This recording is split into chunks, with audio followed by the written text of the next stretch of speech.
the record, Senator Bill Eigel. I'm from the 23rd State Senatorial District in down to St. Charles, and this morning I'm presenting Senate Bill 457, which is the Transportation Roadway Improvement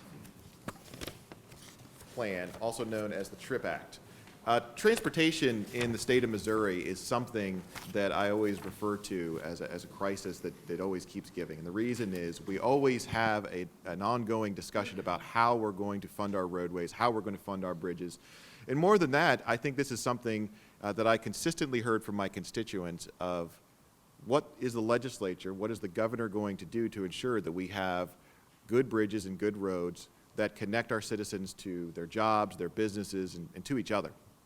And first, I would say that I want to acknowledge that I'm brand new to the policies of the Senate, but it's even in that short period of time, I've been able to see just how important an issue this is to the state. As many of the members already know, we have a large infrastructure plan here in the state of Missouri where MoDOT is being tasked to manage 34,000 miles. That makes them 7th largest in the country. And in spite of the fact that we're 19th in geographic area, 19th in population size. So they're being tasked with a heavy load.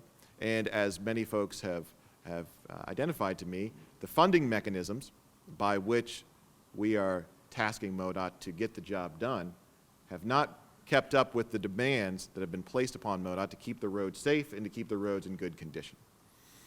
At the same time, we're at a point in our history as a state where our funding in the form of general revenue is more than it's ever been before. There's more money coming into the state today, and we will spend more taxpayer dollars in the state this year and next year than we ever have before in the history of Missouri. So in the course of trying to find an appropriate solution that meets the needs of our roads, I made a commitment to my constituents that I would try and develop a plan which took care of our roads with the money they're already sending to Jefferson City. It did not include turning our highways into toll roads. It did not include raising our taxes. And that is the gist of Senate Bill 457. Now specifically, Senate Bill 457 does two things. One, over a period of 10 years, it will divert 10% of our general revenue sales and use tax to funding our roads and bridges over 10 years, and it sunsets after 10 years. 10 years is important because right now, MoDOT is paying off the bonds that we took out in 2004, 2007, and paying about $300 million a year. And in 2027 and 2034 after that, those payments will begin to come down and give MoDOT additional leverage. But until then, because we're also facing the problem of needing to rebuild I-70, which is our most critical highway, there is a funding shortfall to do all that. And I think that shortfall has been pretty well documented for folks that have really researched this issue. So it will divert 10% of our sales and use tax revenues. That's going to amount, I believe, to about $2.5 billion in investment over 10 years.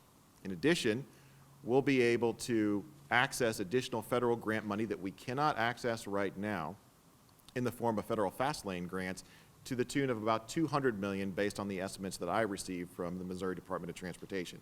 So we're looking at a potential investment of $2.7 billion.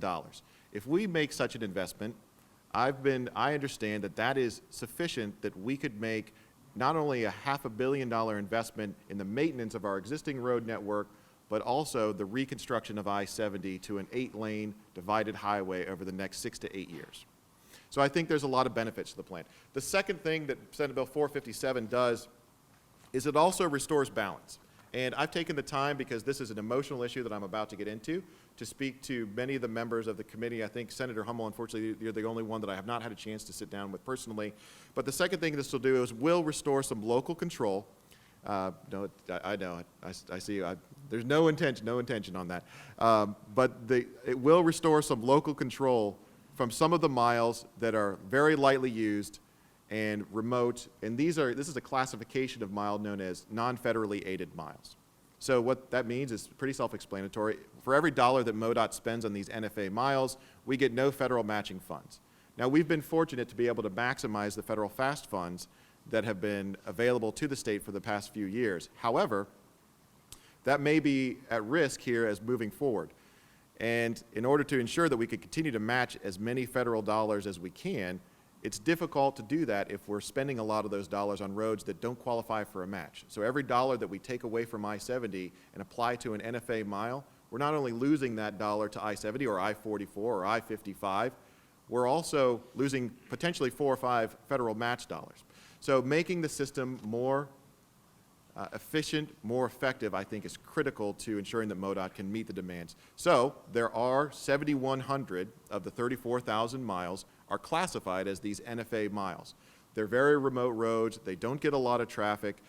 I have distributed, and I will leave for, if you need another copy, a list of all those miles and where they're located at. So if there are roadway miles that for whatever reason are classified as NFA and we need to maintain them at the state level, we can have that discussion. I'm open to that discussion. However, my intention by restoring this is to make the system more effective. And one final point on that, whenever we talk about restoring local control, there is immediately a concern that by restoring local control, we will create a burden for local areas.